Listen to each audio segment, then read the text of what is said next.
Hello, squirrels! Part 2 of Chapter 1. Whoops. Quiet in this phone. I'm not sure. This is a different Kindle. The other one's on the charger, and it's charged. I just forgot to pick it up. But, I'll be close.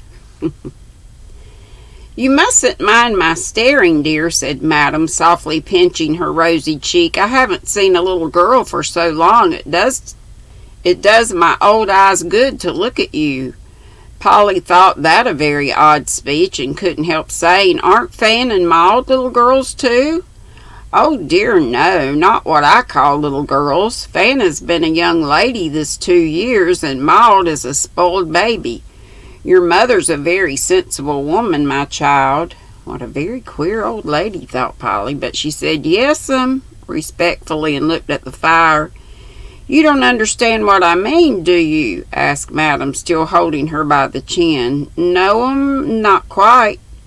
Well, dear, I'll tell you. In my day, children of 14 and 15 didn't dress in the height of fashion, go to parties as nearly like those of grown people as it's possible to make them, lead idle, giddy, unhealthy lives, and get blasts, BLAS, at 20. We were little folks till 18 or so.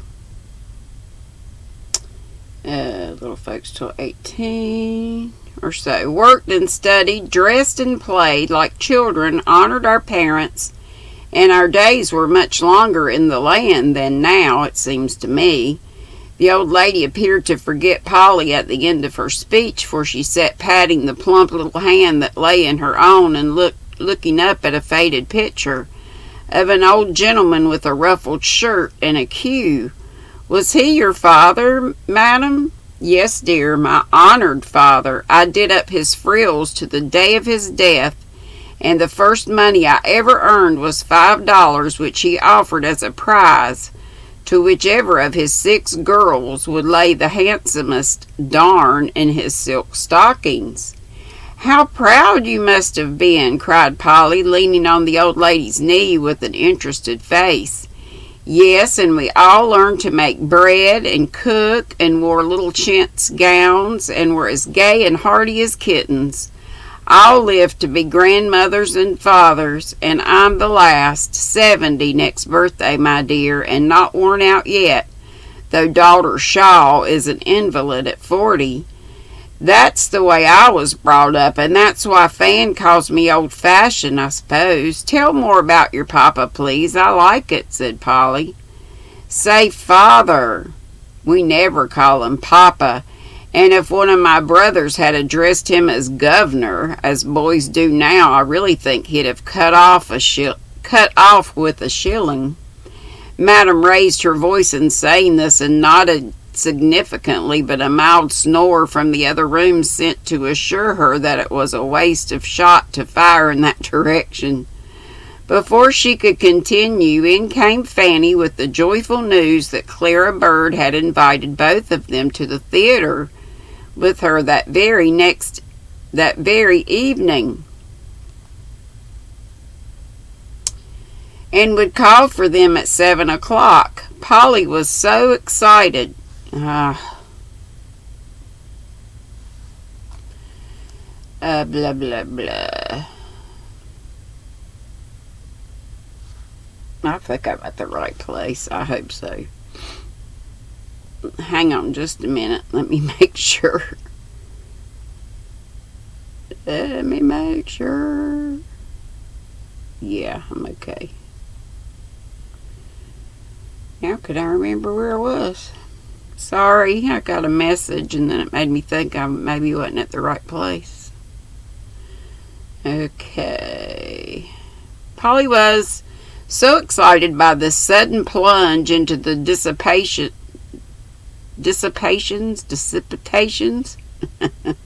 of city life that she flew about like a distracted butterfly and hardly knew what happened till she found herself seated before the great green curtain in the brilliant theater, Old Mr. Bird sat on one side, Fanny on the other, and both let her alone, for which she was very grateful, as her whole attention was so absorbed.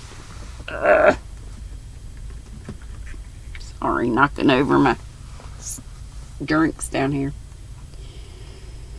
Absorbed in the scene around her that she couldn't talk. Polly had never been to the theater, and the few plays had never been much to the theater.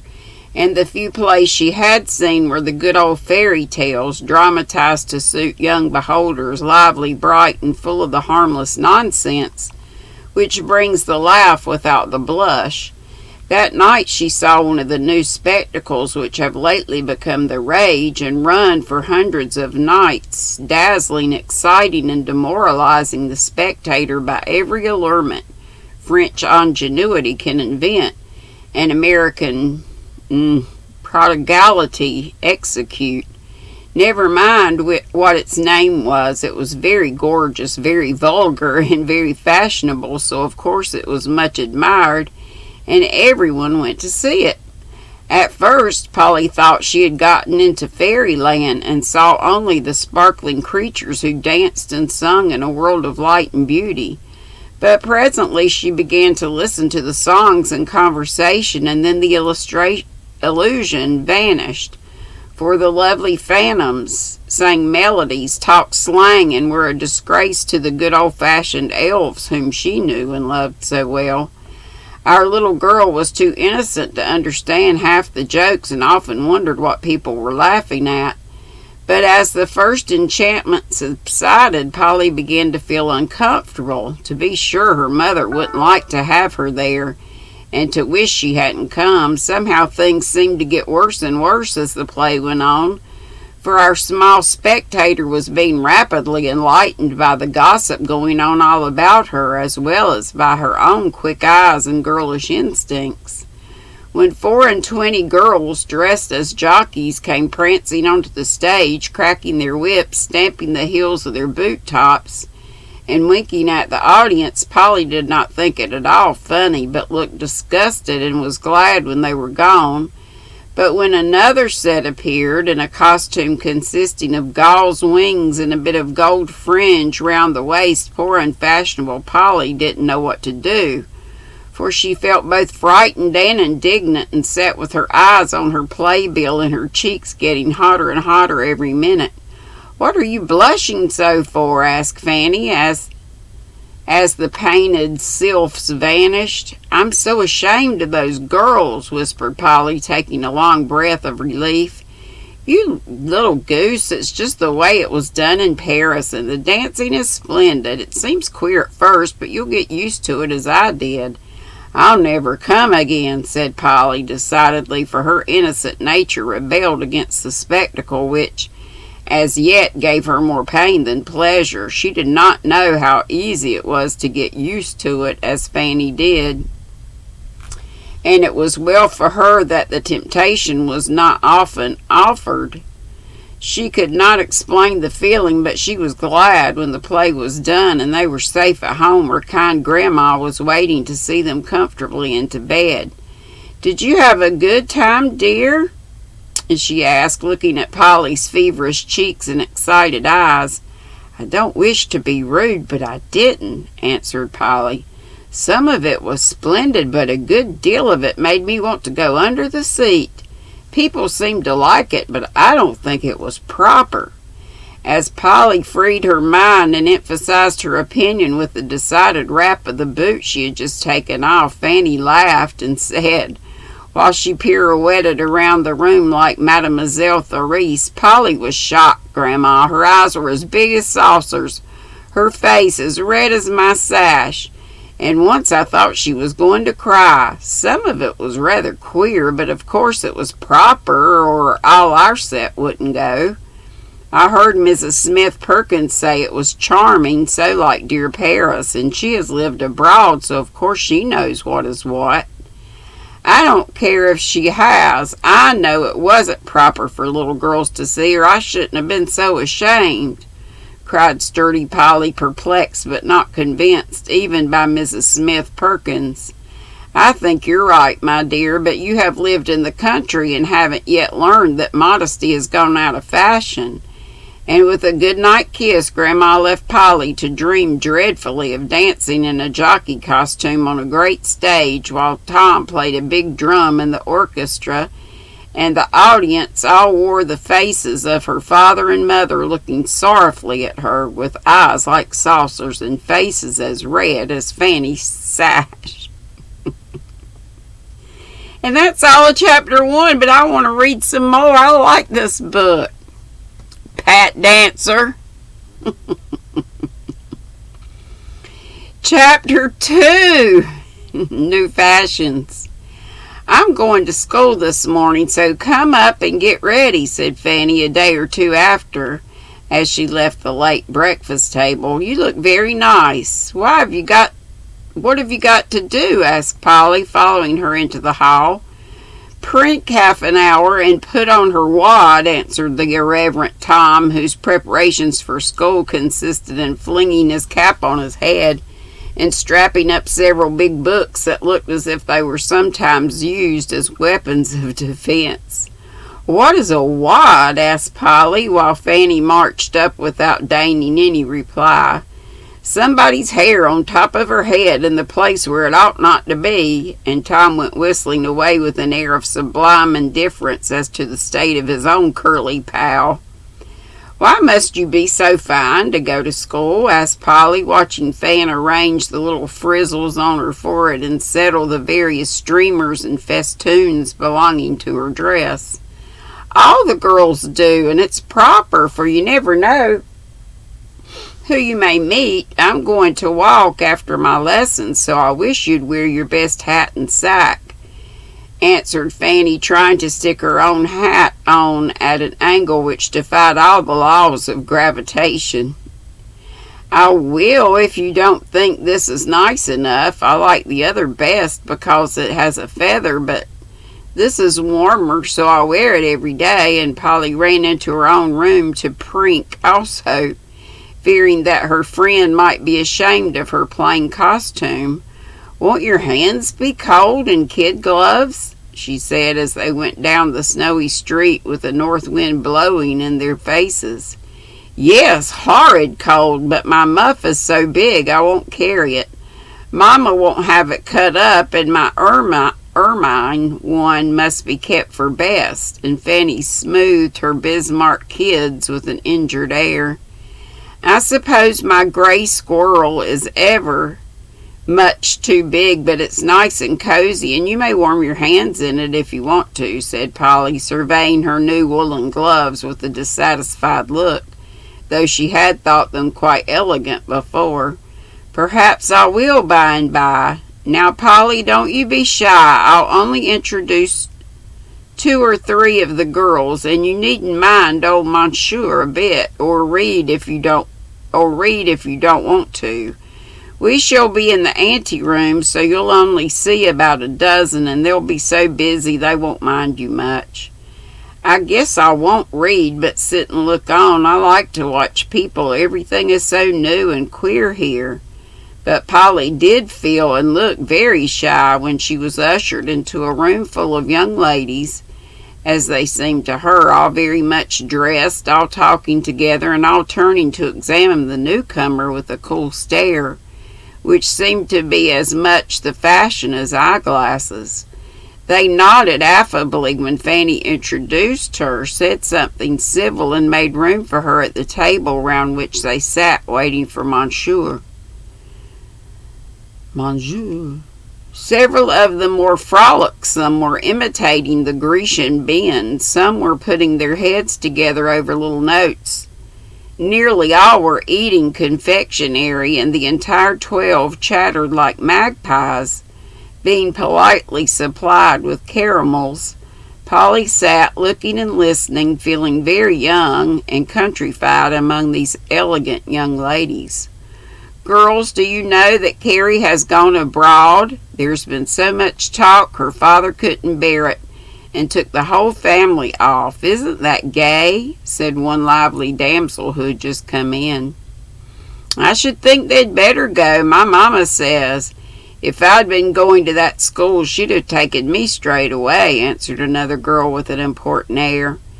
"Carrie ran away with an Italian music teacher, and it got into the papers and made a great stir," explained the first speaker to Polly, who looked mystified. "How dreadful!" cried Polly. "I think it was fun. She was only 16, and he was perfectly splendid. And she has plenty of money, and everyone talked about it, and when she went anywhere, people looked, you know. And she liked it, but her papa's an old poke, so he sent them all away. It's too bad, for she was the jolliest thing I ever knew." Polly had nothing to say to lively Miss Bell, but Fanny observed, "I like to read about such things, but it's so inconvenient to have it happen right here because it makes it harder for us. I wish you could have heard my papa go on. He threatened to send a maid to school with me every day, as they do in New York, to be sure I come all right. Did you ever?" "That's because it came out that Carrie used to forge excuses in her mama's name and go promenading with her Orest when they thought her safe at school. Oh, wasn't she a sly minx?" cried Belle, as if she rather admired the trick. "I think a little fun is all right, and there's no need of making a talk if now and then someone does run off like Carrie. Boys do as they like. I don't see why girls need to be so dreadfully close. I'd like to see anybody watching and guarding me," added another dashing young lady. "It would take a policeman to do that, Trix, or a little man in a tall hat," said Fanny slyly, which caused a general laugh and made Beatrice toss her head coquettishly. "Oh, have you read The Phantom Bride? It's perfectly thrilling. There's a regular rush for it at the library, but some prefer Breaking a Butterfly. Which do you like best?" asked a pale girl of Polly, in one of the momentary lulls which occurred. I haven't read either." "You must, then. I adore Guy Livingstone's books, and Yeats." "Ouida's are my delight, only they are so long I get worn out before I'm through. I haven't read anything but one of the Muhlbach novels since I came. I like those because there's history in them," said Polly, glad to have a word to say for herself. "Those are well enough for improving reading, but I like exciting novels, don't you?" Polly was spared the mortification of owning that she had never read any by the appearance of Monsieur, a gray-headed old Frenchman, who went through his task of the resigned air of one who was used to being the victim of giggling schoolgirls. The young ladies gabbled over the lesson, wrote an exercise, and read a little French history, but it did not seem to make much impression upon them, though Monsieur was very ready to explain, and Polly quite blushed for her friend. When on being asked what famous Frenchman fought in our Revolution, she answered Lamartine instead of Lafayette. The hour was soon over, and when Fan had taken a music lesson in another room,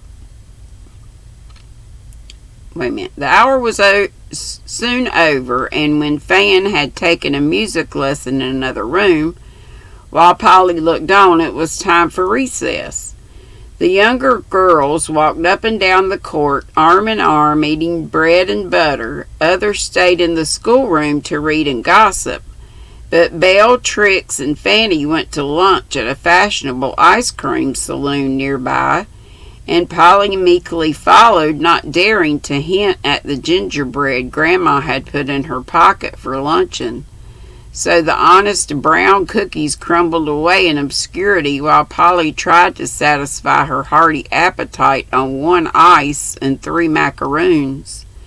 The girls seemed in great spirits, particularly after they were joined by a short gentleman with such a young face that Polly would have called him a boy if he had not worn a tall beaver. Escorted by this impressive youth, Fanny left her unfortunate friends to return to school and went to walk, as she called, a slow promenade down the most crowded streets. Polly discreetly fell behind and amused herself looking into shop windows. till Fanny, mindful of her manners even at such an interesting time, took her into a picture gallery and bade her enjoy the works of art while they rested. Obedient Polly went through the room several times, apparently examining the pictures with the interest of a connoisseur, and trying not to hear the mild prattle of the pair on the round seat. But she couldn't help wondering what Fan found so absorbing in an account of a recent German, and why she need promise so solemnly not to forget the concert that afternoon. When Fanny rose at last, Polly's tired face reproached her, and taking a hasty leave of the small gentleman, she turned homeward, saying confidentially, as she put one hand in Polly's muff, "Now, my dear, you mustn't say a word about Frank Moore, or Papa will take my head off. I don't care a bit for him, and he likes Trix, only they have quarreled, and he wants to make her mad by flirting a little with me. I scolded him well, and he promised to make up with her. We all go to the afternoon concerts and have a gay time, and Belle and Trix are to be there today, so just keep quiet and everything will be all right." "I'm afraid it won't," began Polly, who, not being used to secrets, found it very hard to keep even a small one. "Don't worry, child, it's none of our business, so we can go and enjoy the music. If other people flirt, it won't be our fault," said Fanny impatiently. "Of course not, but then if your father don't like you to do so, ought you to go?" "I tell Mama, and she don't care. Papa's fussy, and Grandma makes a stir about every blessed thing I do. You will hold your tongue, won't you?" "Yes, I truly will. I never tell tales." And Polly kept her word, feeling sure Fan didn't mean to deceive her father, since she told her mother everything. "Who are you going with?" asked Mrs. Shaw, when Fanny mentioned that it was concert day just before 3 o'clock. "Only Polly. She likes music, and it was so stormy I couldn't go last week, you know," answered Fan, adding as they left the house again, "If anyone meets us on the way, I can't help it, can I?" "You can tell them not to, can't you? That's rude. Dear me, here's Belle's brother Gus. He always goes. Is my hair all right? And my hat?" Before Polly could answer, Mr. Gus joined them as a matter of course, and Polly soon found herself trotting on behind, feeling that things were not all right, though she didn't know how to mend them. Being fond of music, she ignorantly supposed that everyone else went for that alone, and was much disturbed by the whispering that went on among the young people around her. Belle and Trix were there in full dress, and in the pauses between different pieces, I guess this is messengers, Frank and Gus, with several other splendid fellows, regaled the young ladies with college gossip and bits of news full of interest. To judge from the close attention paid to their eloquent remarks, Polly regarded these noble beings with awe, and they recognized her existence with the condensation of their sex. But they evidently considered her only a quiet little thing, and finding her not up to society talk, blandly ignored the pretty child and devoted themselves to the young ladies. Fortunately for Polly, she forgot all about them in her enjoyment of the fine music, which she felt rather than understood, and sat listening with such a happy face that several true music lovers watched her smilingly, for her heart gave a blithe welcome to the melody which put the little instrument in tune. It was dusk when they went out, and Polly was much relieved to find the carriage waiting for them, because playing third fiddle was not to her taste, and she had had enough of it for one day. "I'm glad those men are gone. They did worry me so, talking when I wanted to hear," said Polly as they rolled away. "Which did you like best?" asked Fanny with a languid air of superiority.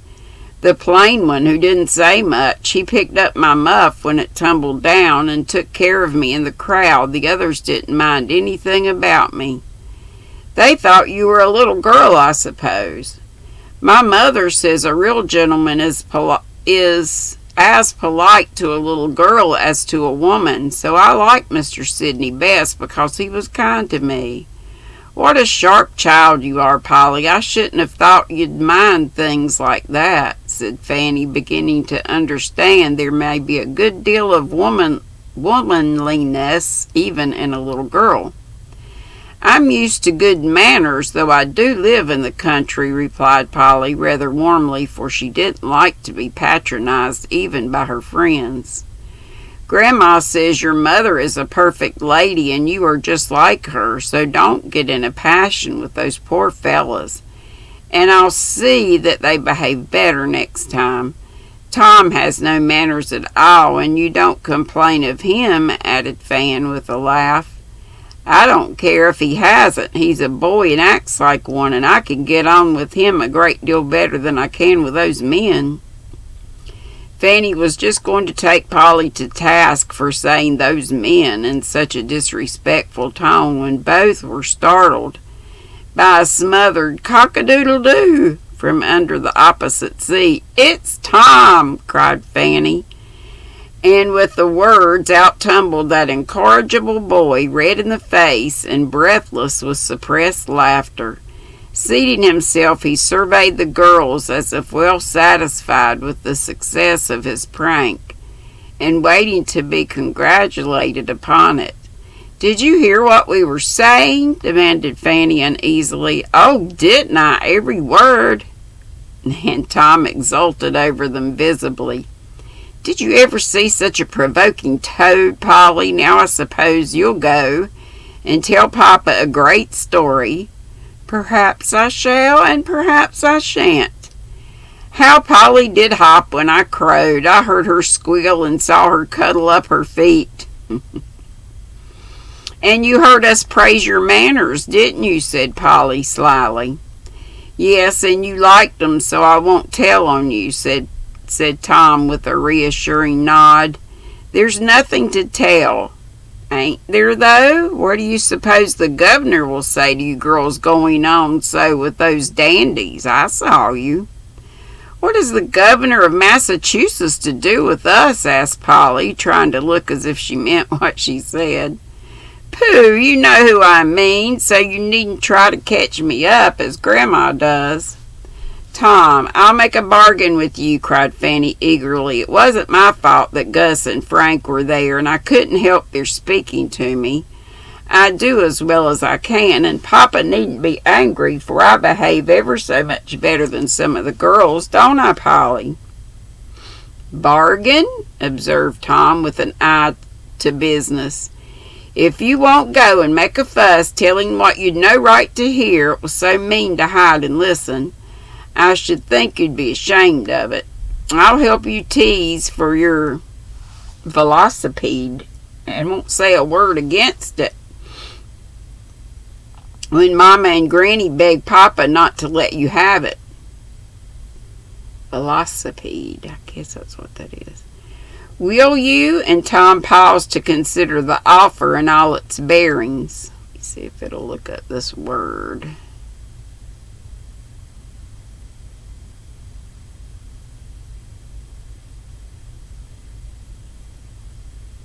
Hang on. It's downloading the new Oxford American Dictionary.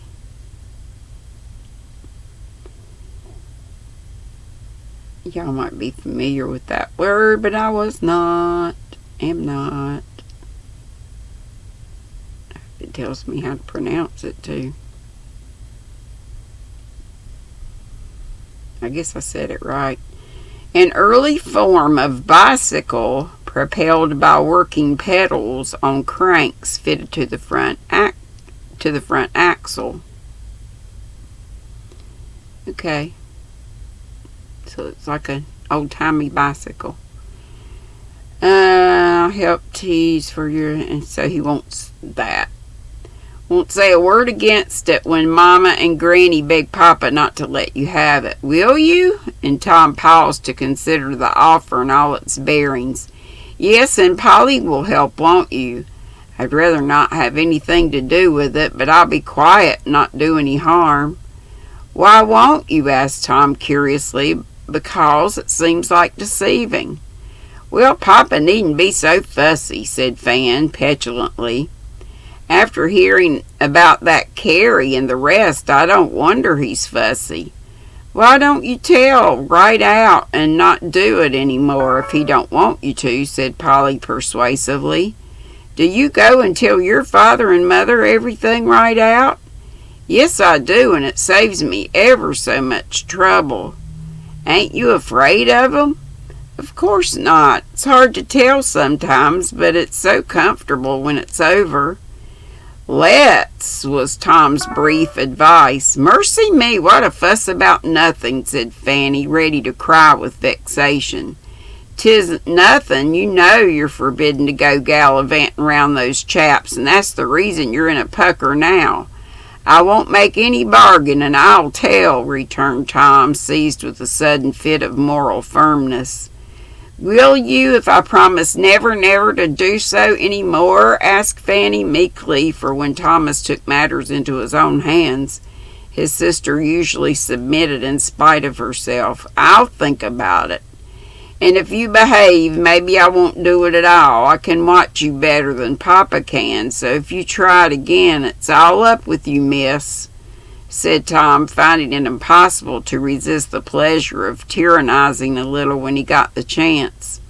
"She won't. Don't plague her any more, and she'll be good to you when you get into scrapes," answered Polly with her arm round Fan.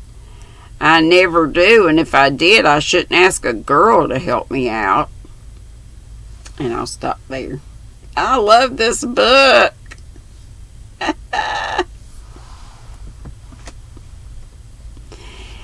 See you later. Be sweet, don't be ugly.